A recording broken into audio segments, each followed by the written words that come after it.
Welcome to Future Thinkers Podcast, episode number 54. Today our guest is Toni Lane Casserly, an entrepreneur who co-founded CoinTelegraph and a platform called CULTU.RE. We saw Toni speak at the Blockchain Economic Forum in Singapore and also met her at the Coin Agenda in Puerto Rico. Toni is also an investor, recording artist, and the founder of immateralism, an art movement where she uses consciousness as a medium. In this interview, we talk about cultural shifts, how blockchain technology can help advance human rights, and how to increase our self-sovereignty. For all the links and show notes from this episode, go to futurethinkers.org/54. Before we get into the show, we want to say thanks to Marcus for sending us a donation recently. We have a travel announcement. Mike and I will be in Oslo, Norway from May 26th to the 31st for Oslo Freedom Forum conference, and we'll be moderating a panel on investing in a decentralized future. Come join us if you're around or if you're in town, send us a message. We'd love to meet up. This episode is brought to you by bitguild.io. BitGuild is a new gaming platform built using blockchain technology. Their mission is to redefine the relationship between gamers and game developers.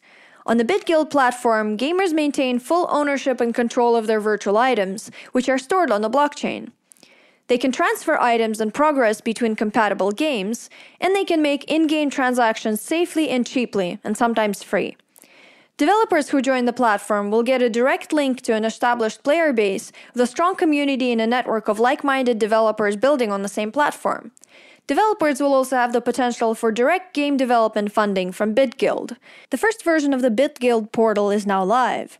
You can log in with MetaMask, buy the Plat token, and play BitGuild's first game, Ether Online. They now have a full inventory wallet system for in-game items. In the coming weeks, the marketplace will be implemented, and several independent developers are joining the site to bring their unique games to the BitGuild family. Go to futurethinkers.org/play to start playing and join BitGuild's official Discord channel to connect with the team. All right, let's get into it. Welcome to futurethinkers.org, a podcast about the evolution of technology, society, and consciousness. I'm Mike Gilliland. And I'm Yuvi Ivanova. If you're new to the show and you'd like a list of our top episodes and resources, go to futurethinkers.org/start. And if you like our podcast, leave us a rating and a review on iTunes and elsewhere. It really helps others find the show, and we really appreciate it. Toni, thanks for joining us on the show. I'm really excited to have you. I've seen a few of your talks. Yuvi's actually had the chance to talk to you in person, and seems like we've got a lot of alignments and a lot of things to talk about. So welcome. Hey, thanks for having me. So why don't you start by just giving our audience a bit of an introduction about what you talk about and what you're passionate about? So my name is Toni Lane Casserly, or TLC, and yes, those are actually my initials. My parents literally picked my name out of a hat because they wanted me to be the embodiment of tender love and care, try and live up to it. And I've been in the blockchain industry since about 2011. I co-founded a media organization called CoinTelegraph. It's the one with the articles that have the cartoons on it. So essentially, it's the idea that Bitcoin is anything but sketchy, haha, tee-hee. And then after the media, I've been spending the last about 5 years working on a project called CULTU.RE in different forms, right? There have been a lot of learning experiences with this because it's legitimately a world-changing idea. But CULTU.RE is essentially the future of governance for interplanetary society.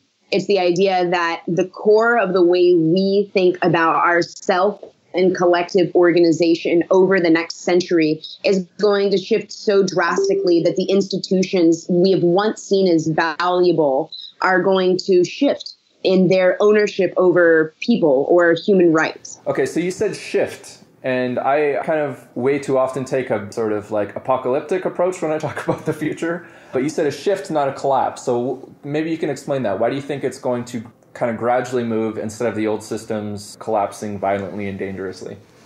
Well, we have new technology. And so change happens in two different ways. When I was in college, I was reading an unhealthy amount of Zizek.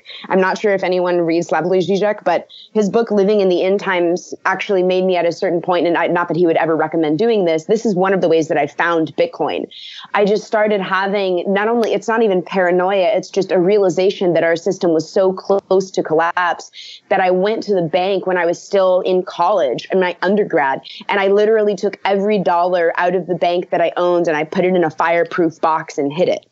because I just thought like the bank is essentially stealing money from my account. Instead of earning interest, it's taking debt out of my account. They're taking money to pay their own personal debts instead of actually giving me interest on me using their service. So not only is the business model broken, but I'm not certain that I have faith that our economic systems are going to continue to propagate in the way that they have. So I think those things are natural because we all sense that a change is coming, but we sense this for a reason beyond the current constructs of what we perceive to be our systemic intelligence. There's a broader consciousness that exists, right? Earth is a consciousness. Humanity is a consciousness. Space is a form of energy, which is its own form of consciousness, at least in the research that I've done and in my perspective. So it's really the idea that if you look at the Hindu perceptions of times, they're called the yugas. And in these series of yugas, you have the Kali Yuga, which is the end of the age, which can also be identified culturally as the Mayans' narrative of 2012. Now, 2012 doesn't actually mean the end of the world. What the Maya were studying when they were looking at 2012 is the end of the era of time. So the end of the Kali Yuga is, 2012, around 2012 to 2018. And it is the beginning of the Satya Yuga. Now, the Kali Yuga has been identified in different kinds of historical texts, popular example being the golden calf. And then the Satya Yuga is effectively the Garden of Eden. And so we're entering into the phase of Eden. History repeats itself. And if we look at time as a broad concept, the reason why I don't fear collapse is because if you look through the entire series of human history, that's not exactly how it's worked. Now, something will start to collapse, though. But like I said before, Earth is a consciousness as well. If you play different music to plants, they will react differently. They will even grow differently because they sense the vibration. So it's really the idea that Earth took the hit of the collapse so the human race wouldn't destroy itself. I firmly believe that planet Earth, being our mother, the source that gave us life, this endless source of giving and creation, I think that she took the hit for the human race. So I think we will see massive effects from climate devastation and a reorganization not only of our human race, but potentially a reorganization of some of our geography. Now, we're starting to see this with the rise of what I call the hippie modernist movement or the global nomad, where you have a ton of people that are doing nonlinear jobs. They're serving as contractors. They're living in economies that are tropical, but have been completely depressed by the United States, like Bali or Indonesia, where the United States essentially tried to destroy the quote unquote Indonesian threat of democracy. Indonesia was rising up, and this wasn't something that the U.S. was happy about. So there are a lot of people moving to these areas, and there is a huge rise in this nomadism because of college debt and a ton of other factors. But climate, I believe, is what's really going to transform our perspective on universal citizenship. And that's one of the core applications we're creating at Culture. So we're talking about a phase shift, kind of a planetary shift in consciousness, perhaps, culture, in how we operate. How do you see that happening exactly? The cultural shift? Yeah. So it is going to happen in a myriad of ways. There's never one solution that beats all. And I think that if we had one solution that took over everything, then we would fundamentally be in an embodiment of a defeatist prank, especially considering the movement of decentralization. What we really need is for there to be a multitude of solutions. We need for the solutions of the future to embody in some ways the way we've dynamically grown as an ecosystem of Earth. And so it's not going to be one person and it's not going to be one thing. It's going to be a host of many different things and many different ecosystems that all thrive in different ways, coming together to accomplish the broader goal of growing an interplanetary consciousness. So we're a part of that. And what our role in this really is to bring together these systems that are creating these projects. It's our job essentially to play well with others, to bring together systems that are actually creating a ton of value towards the end goal of this movement and the reorganization and economic liberation and freedom from political oppression of the human race, bringing all of those solutions into one place and giving people a platform that allows them to, have political freedom through ubiquitous access to human rights and financial freedom through the sovereign ownership of digital and physical assets and creative liberation through, their own ability to create sovereign economies from the solutions I've just mentioned and from their own token class that can allow, people and communities to create economies that entirely base the value of their underlying economic system on things like reciprocity. So our systems are changing and shifting, and I don't think there should be one person who takes the whole pie. It's the idea that we should all be able to plant our own garden. But if we want everyone to be able to grow their own garden, we first need to provide everyone with land. And that land is actually ownership of our digital assets, starting with our data.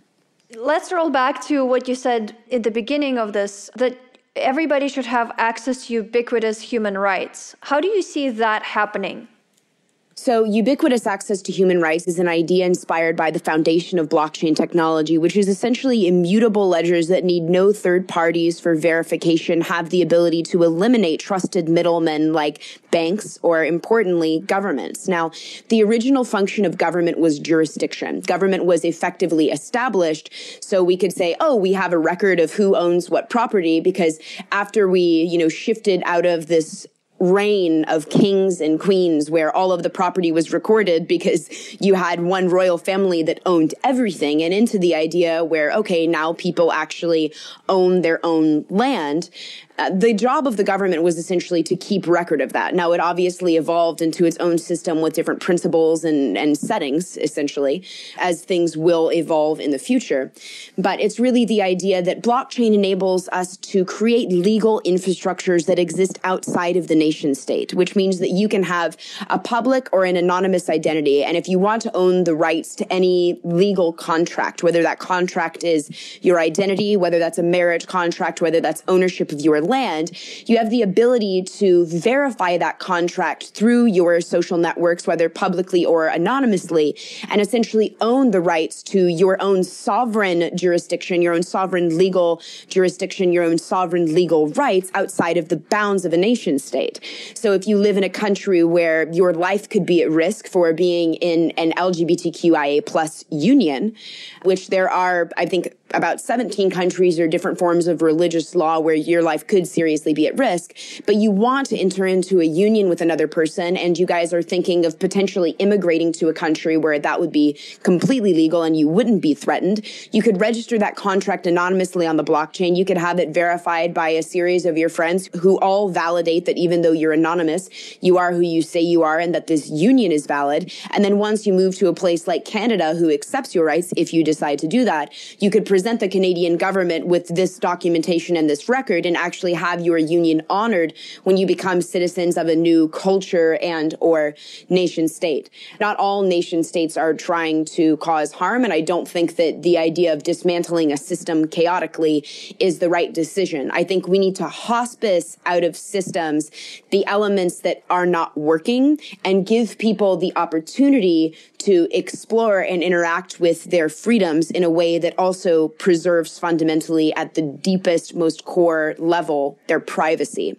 So that's the first, and that's an open source standard that we're working on. It's actually an entire community. So this is even what I mean by culture's job is to play well with others, is that I bring together as a platform, we bring together all of these different communities with all of these different series of infrastructures, and we get them to play nice with each other to allow people to essentially use whatever kind of services they would like to use as the foundation of creating their own kind of cultural entity. So Web of Trust is an open source standard. It's a community that is stewarded by Elder Christopher Allen. Now, Christopher Allen is the co-author of the TLS standard, which is if you go into your email, you click the little drop-down arrow next to the person's name who sent you the email in Gmail, you'll see a little lock, and then you'll see standard encryption TLS.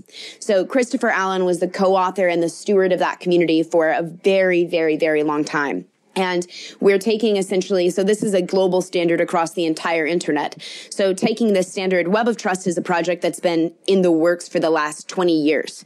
We are just helping to steward this into its proper timing using blockchain technology. And fundamentally, the Bitcoin blockchain, as the Bitcoin blockchain is, from a technical perspective right now, not only the most insecure, but also the only blockchain that has launched a satellite that allows people without Wi-Fi access to communicate with this network if they have a satellite phone. So this is it's an incredible community that's being built, but the project is fully open source. So, and it has to be this way. This isn't something that culture owns or takes ownership over. All of our work is about transforming the process of ownership to a process of stewardship. So we are just really stewarding the web of trust community into its own fruition. So it sounds like you're the type of person that looks at the biggest problems and asks yourself, how do I solve this problem? Yes. Like, it doesn't sound like you have any fear when you're approaching these problems. No. So I kind of two questions related to that. What makes you so fearless when it comes to attacking those things? And what are you actually spending the most time on right now when it comes to solving these problems? Why am I so fearless? I think because my heart is in the right place. And, you know, when you are centered in who you are, I would never attack someone. I think the other reason why I'm so fearless is because I don't feel any need to create conflict or cause violence or cause further harm. I think I am personally so at peace because I know that I approach everything that I work on with an open mind. And I approach these situations understanding that at the end of the day, regardless of the role that we may choose to identify with in our own subjective existence, that we're all just one consciousness. And I don't believe that there's one dominant consciousness in at least the Satya Yuga, right? In at least this era, the reemergence into Eden. I don't believe that there will be one dominant consciousness. I believe that the dominant spectrum of consciousness will be our understanding of the connected nature of our own quantum consciousness. So I don't really approach things having time or need to be afraid because this change is happening and it's too important not to. I would never try and create unnecessary conflict. It's that we have the tools available. Systems are changing and I'm open to listen to any kind of feedback that anyone has on what's right or wrong because I don't think anyone's perspective is inherently right or inherently wrong. I just want to give people the tools that they need to be able to create the world that they would like to live in a way that actually generates and inspires more opportunity. And I think that a lot of these systems will be that could feel, you know, afraid or any of these other things. When we have greater opportunity for economic generation, we will see a rise in innovation that will continue to create more wealth for all in a system that is actively geared toward the principles of blockchain of a more even distribution of the capital and wealth that is generated from within a system.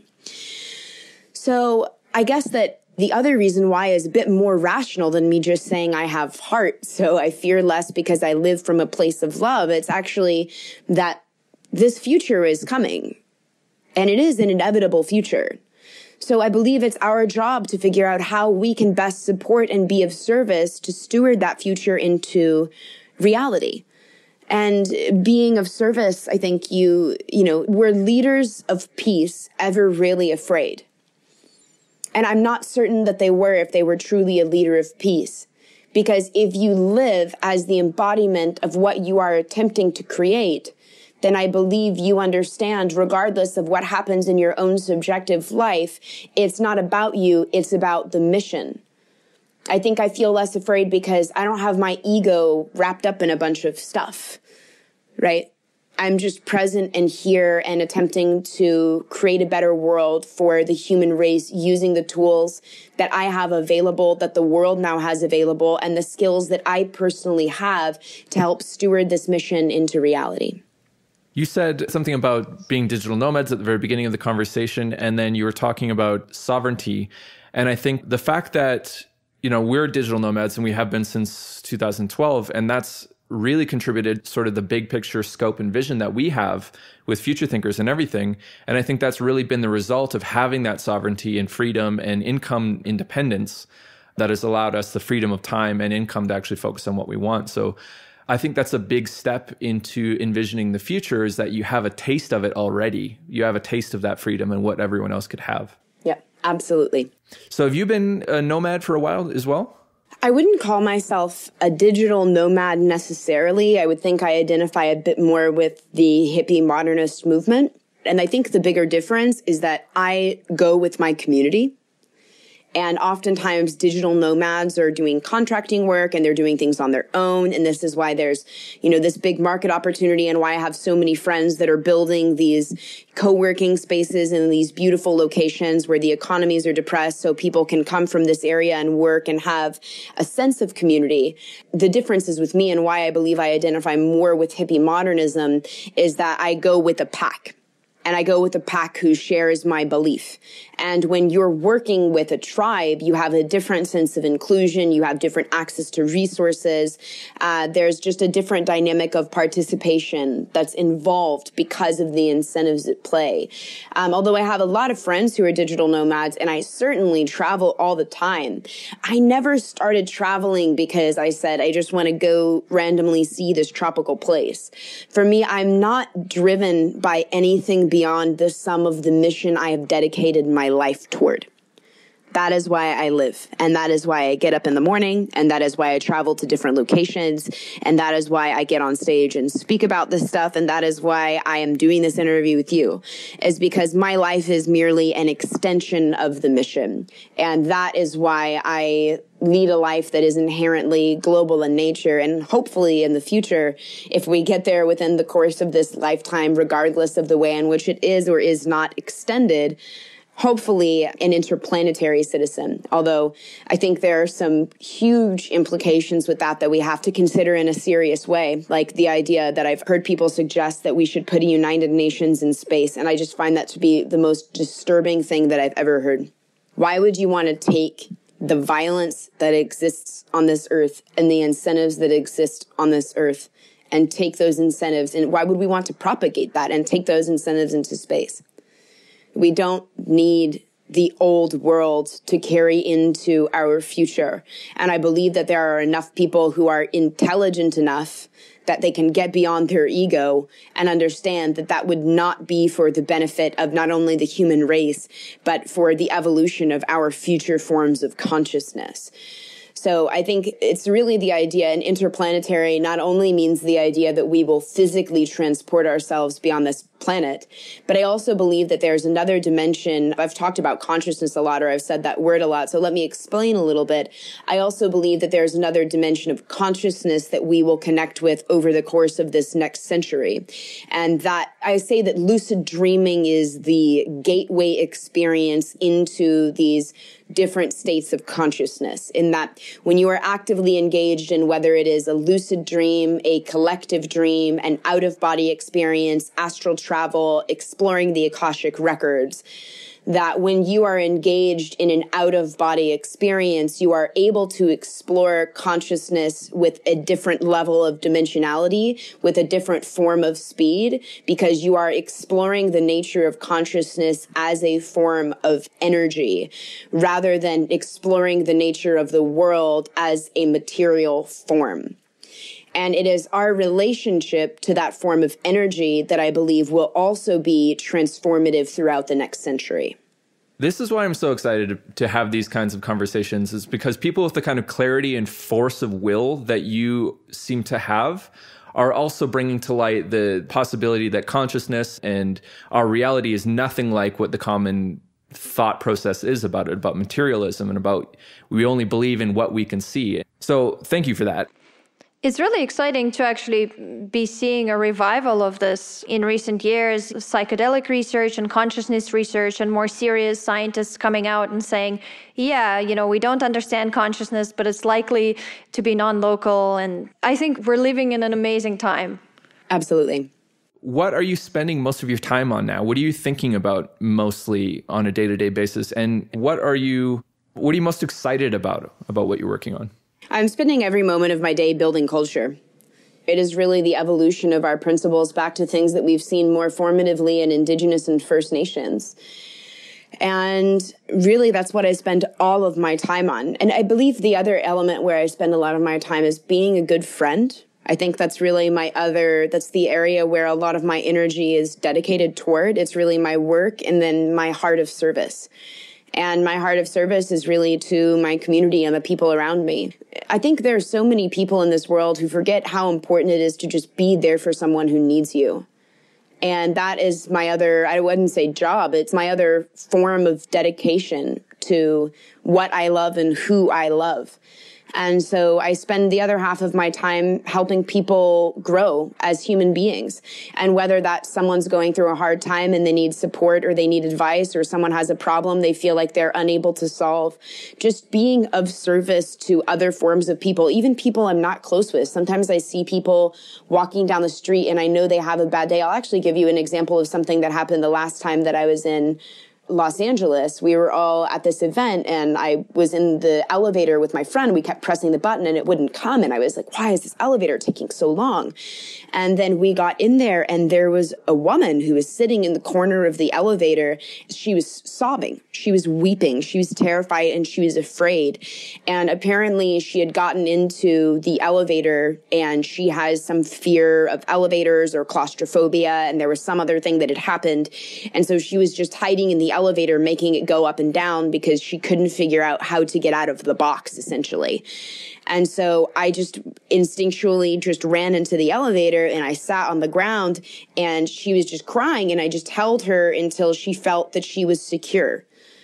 And once she felt that she was secure, she looked at me and she was just like, it's going to be okay. And I said, yes, it's going to be okay. Someone is here. Someone is supporting you. Let me ground you in your sense of reality. And she was just having a panic attack. And then she regrounded and we helped her up and we got her a car and walked her home and made sure that she was able to get to where she was going safely. And so being a good human being, it's not just being a good person, it's being a good human to the rest of our human family, to the extent of the human race. I think that that is the most important quality that we can possess for each other. Because without that, what are we really?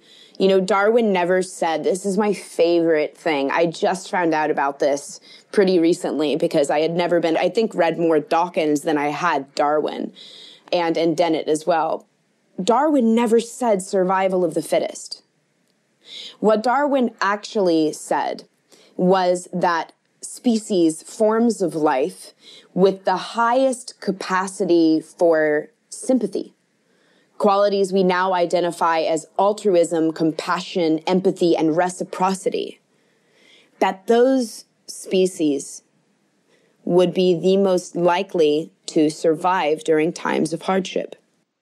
I really agree with you that we are evolving more ways to communicate with each other on different levels, but not everybody is like that. And as we can see in our world today, you know, sometimes we're like children playing with very destructive toys and we don't understand what we're doing. So how do you deal with that? Like, how do you reconcile with the malevolence that actually exists? And do you think we'll ever be able to transcend that? We are all like that. That is the beautiful truth about it all. Underneath everything, underneath our experiences and our pain is a greater truth. It is a human truth that underneath it all, at a biological level, we are all like that. The challenge is that in many instances, it has been suffocated as people have believed that resources are scarce, and that is what we need to do to survive as a species. However, if we look at this from an economically rational perspective, we have evolved past that point. If we repurposed the food that we wasted in the United States alone, we could cure world hunger. The resources are available. We just have to distribute them properly. And I believe blockchain will be instrumental in allowing us to do that. So it's about understanding, really, for me, that underneath all of the things that you see in this life that appear to you to be evil, evil is really just pain in a grotesque disguise. It is always pain in a grotesque disguise. And different people have learned to deal with that pain in different way. Some people mask it with wealth or attention seeking or vanity or any of the kind of deadly sins that you would like to outline. But all of those masks are masks of ego to prevent that person from re-experiencing the trauma that life has taught them, their life has taught them, is an inherent property. And I believe when you see the pain for what it is, you acknowledge it and give it the opportunity to own its own voice. If you feed into someone else's evil or their insecurity, then you are telling it that it is okay to exist.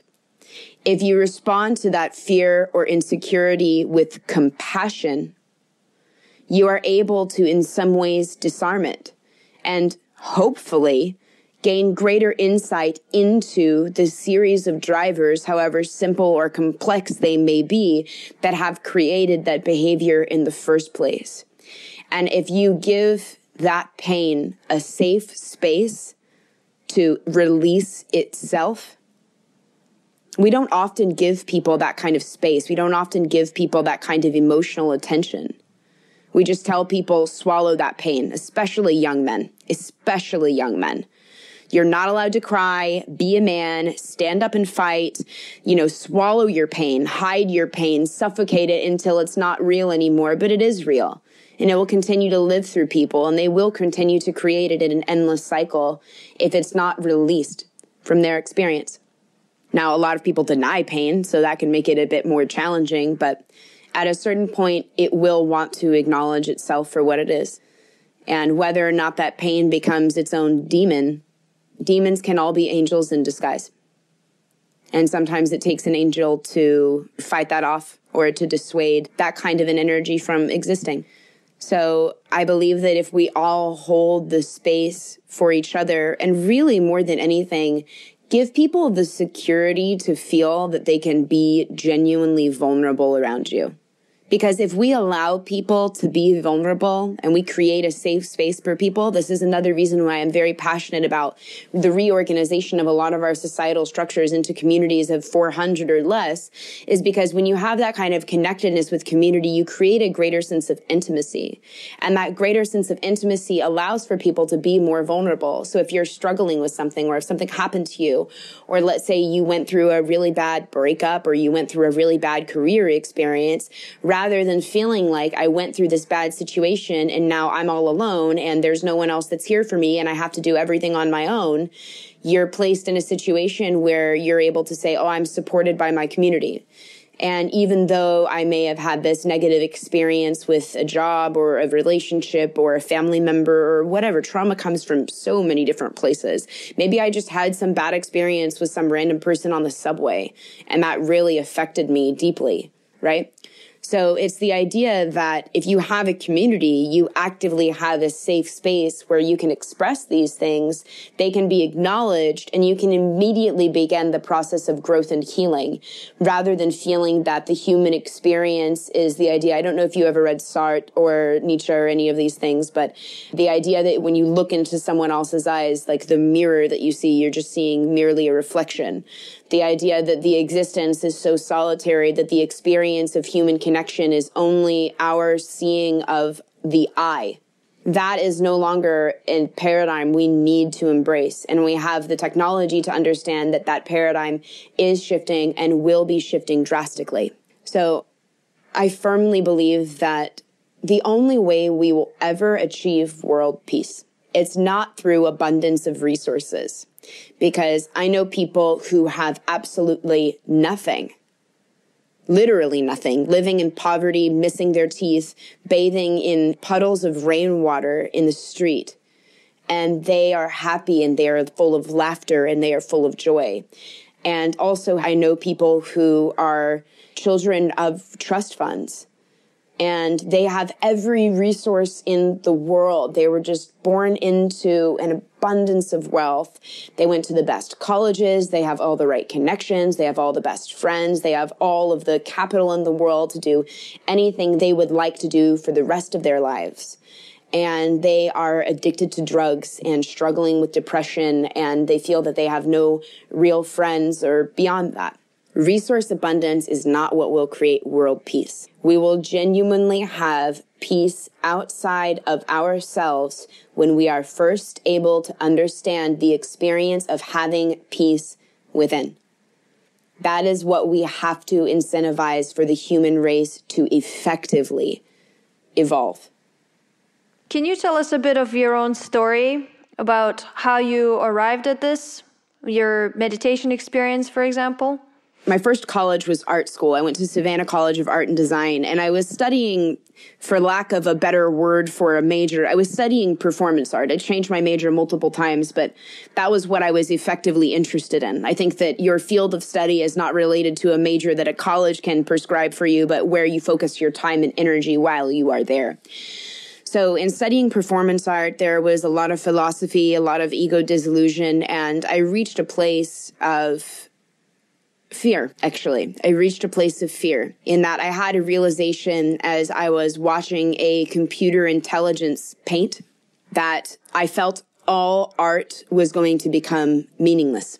And this was such an existential crisis for me because it was as though seeing the purpose of my life that I had lived for thus far was not only economically undervalued, that the entire creative class has been effectively ghettoized, but that every form of art that we have ever used or generated would become obsolete in itself. In the same way that the variant of a computer solving a math problem and a human solving a math problem with increasing complexity are incomparable, I saw that same shift happening in the process of 3D printing and artificial intelligence for the dissolution of mediums that have used material form to create, whether that is sculpture or painting or photography, that there was this beautiful gift that we had been given and that all of this work was now becoming available to the commons.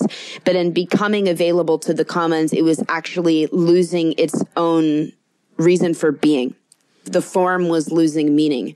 And as I realized the form of art was losing meaning because I had connected this so deeply to my own sense of self, I felt my experience of my own personal sense of self began to, in that same way, dissolve its own meaning.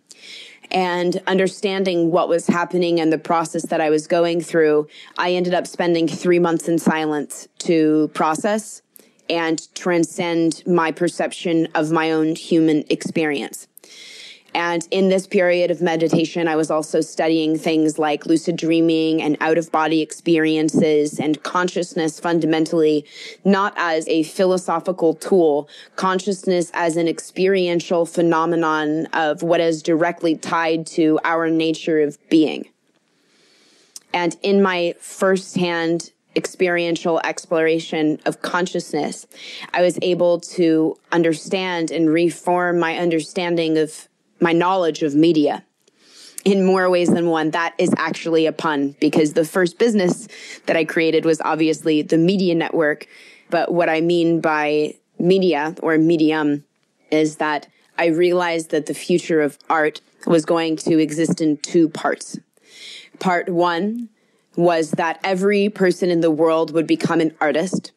Every job would become creative. Education would become non-linear in our future economy. We would enter into everyone talks about the creative economy. And with blockchain, we now see really, I believe, how this will be real. That the future of everyone's life will be art. And on the other hand, I realized that the future of form, the future of medium for my own art movement was consciousness. That the medium of the next generation of our evolution into art is effectively consciousness as a form, using consciousness as a paint, as a masterwork of sculpture. And that is when I began to curate the entire movement, post-art or immaterialism. And that is when I started to curate this movement, and I started to work with empaths, and I started to work with weather shamans and practitioners of consciousness to learn more about this study and how we can open this study up to the world in a way that does more than merely speak about it. You can speak about something as long as you like, but people won't actually understand what you mean until they experience it firsthand. So those are the experiences I set out to create. And that's been a work in progress. That's another element of my life's work. Once I had this realization, I went back to college and I began to study non-linearly the knowledge that came to me. Sometimes I would sit in a library and just simply meditate, and I would open my eyes, and I would just get up and I would walk along the bookshelves. I would run my hand along them until I felt that there was something I was supposed to touch, or there was a book I was intended to read. It's a process of being tuned into your own intuition. And that led me to study the disillusion, what I call my disillusionment, with political theory, economics, and political philosophy, and that we were no longer this idea of Aristotelian citizen in state. That idea had actually and effectively become obsolete, as we had more power voting with our credit card than we did in a national election. And I realized in turn that our patterns of consumption were structured on the thesis that Keynesian economics was the proper way to structure a society, which Keynes, even at the end of his life, questioned his own theory. And that because this theory of consumption was the driving force, I searched for who was the driver of our theory of consumption. And that happens to be a man named Edward Bernays, who was the nephew of Sigmund Freud, who essentially he created the word, quote unquote, public relations, which was the politically correct term for his original thesis and his original work, which was propaganda. And propaganda was used to create grassroots psychological insurgency at a mass scale. Now it's happening at a far more granular scale, which I can get into with you all. Created grassroots psychological insurgency at a mass scale, which effectively used performance art to structure public opinion to shift stock prices. I don't know if you know this, but he also overthrew the Guatemalan Empire using Chiquita banana. Literally. If you ever wonder why there are all those early cartoons like the Three Caballeros and all of these things with women dancing with fruit, right? There's a whole underlying economic subtext behind why we see these cultural memes appear for a short period of time, and then suddenly, all of a sudden, they're no longer relevant in our popular culture. And people wonder why that is. It's strange to me that more people haven't seen the patterns. And so in understanding that this was the system that existed, and that we had been printing nationally more debt over the last 50 years from a process of nation states than we had been generating wealth, I looked at this situation and just said, not only is this unsustainable, but we have to build a new system. There's no way this can continue. I have to talk about this because there must be an answer somewhere out there. And these are the tools. I have a voice, so let me use it. So I just went out, and anytime I could find a forum that I could speak in, I would just get up and speak on these topics as often and as frequently as I could, because it consumed me, right? I had dissolved my entire construct of reality. So when I came back to reintegrate into a state of reality, what I wanted to discern was what is reality as it existed. And what I realized is that our current state of reality was not based on what was real. It was based on using illusion to propagate information asymmetry to consolidate resources. That model has to end. It had to end. If it did not end, the entire world was coming together to show us that this was no longer serving human interest, and hadn't been for years and years and years. And one day when I was speaking, I had someone come up to me. I actually so I am the kind of person who my friends used to make this joke about me. They'd say, like, I'm not this way, this hardcore anymore. But they used to say, here's like Toni and her army of stray cats. And they would say this because I would go around and I would essentially find people. I was the person who was assigned to take new students around and like introduce them to everyone and make sure that everyone was their friend. And I really carried that with me into my life, and that if I ever saw someone that I felt looked like socially awkward or maybe a bit introverted or like not super comfortable, I would immediately go up to them and I would befriend them, because what I wanted really from a social environment is that everyone would just feel comfortable and that everyone would be happy. So I would always take those people under my wing. And I saw this guy who obviously looked like he not only looked like he had social anxiety, it just looked like he didn't go out of his house really almost at all. And so I was interested to see him there, and he looked really nervous. I could tell he wanted to come over and talk to me. I was surrounded by a bunch of people that were asking me questions about my talk. And so I see this super nervous dude, and I'm like, hey, nervous guy. I'm like, come be my friend. And so I wave him over and I call him over, and he just looks at me and he really quickly says, have you heard about Bitcoin? And I said, well, no, what is Bitcoin? And he put a USB into my hand. And as he did that, I had another friend grab my shoulder and say, hey, Toni, come with us. We're going to go eat. And I kind of turned around. I had a conversation with them. And then when I turned back around to talk to this guy, he had just left. And so that was how I found out about Bitcoin and blockchain. And it was just a simply remarkable experience, because once I went home, I put it in my computer and thought oh God, I was like, please don't let this be a virus. And thankfully it wasn't. So I put it in my computer, and then I was linked to the white paper and all of these forums. And I just said, it has come. The answer has appeared.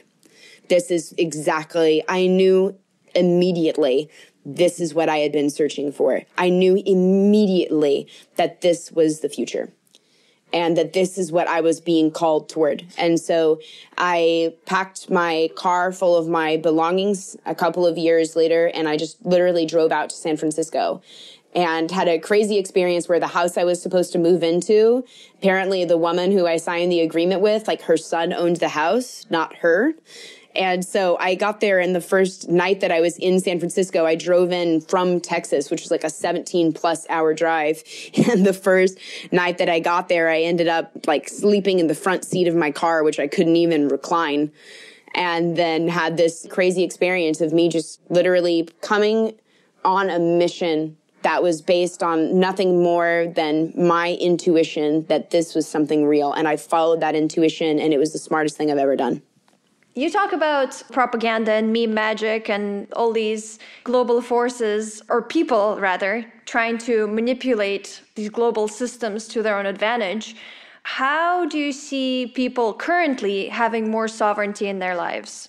How can they resist that and regain a sense of control of their lives? Other than the structural, obvious answer of, blockchain and cryptocurrency, but consciously and spiritually, how do you see people doing that? I think it's a natural evolution for many people, especially many people living in areas. So I'm going to specifically speak on the United States, because this answer is completely different for someone who's first generation Taiwanese. So just to speak directly on the United States for a moment, all of the graduating class of our generation's college is so in debt that the money they would have normally spent on a mortgage and a car when they were 25 has now been completely exhausted on receiving an education at the promise of them having a job in an environment where no jobs are available. So I believe this is a natural process of people this is the changing of the tides. And it's legitimately a natural process of people saying, well, I'm probably going to spend the next 50 years of my life working off my college debt. So I might as well go out there and explore, because I would rather do that than spend the next 6 years of my life working as an intern. I remember when I was at the University of Texas, there were people that were in a graduate program that were still working as interns at ad agencies, unpaid interns. That is absolutely insane. This is you're a graduate student. That was at the time the market for jobs.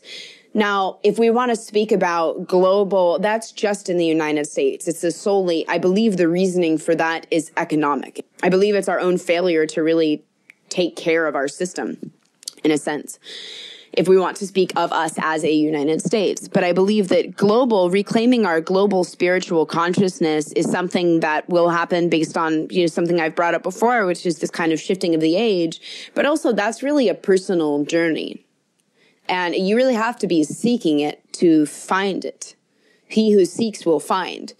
So if you want to seek that out, you'll certainly find it. I don't believe that's something that's in my hands or anyone else's hands. I believe your sovereignty, whether that be spiritual, political, personal, financial, is directly in your hands. And so it will happen differently for every person. And there are economic factors and political factors that are enabling this shift. But fundamentally, it's up to the individual. All of this is up to the individual to accomplish. So I think we'll wrap it up here. I just want to say thanks for joining us. This has been a lot of fun. We've obviously hit a lot of broad subjects, and I'm looking forward to diving in deeper in the future. Me too. So thanks for joining us. Hey, thanks for having. All right, that's it for this episode. Thanks for listening. To get all the show notes and links, go to futurethinkers.org/54. If you're new to the show and you'd like a list of our top episodes and resources, go to futurethinkers.org/start. If you want to sponsor our show, go to futurethinkers.org/sponsor. If you like our podcast, leave us a rating and a review on iTunes and elsewhere. It helps others find the show, and we really appreciate it. Thanks for listening, and we'll see you in the next episode. Bye. Bye.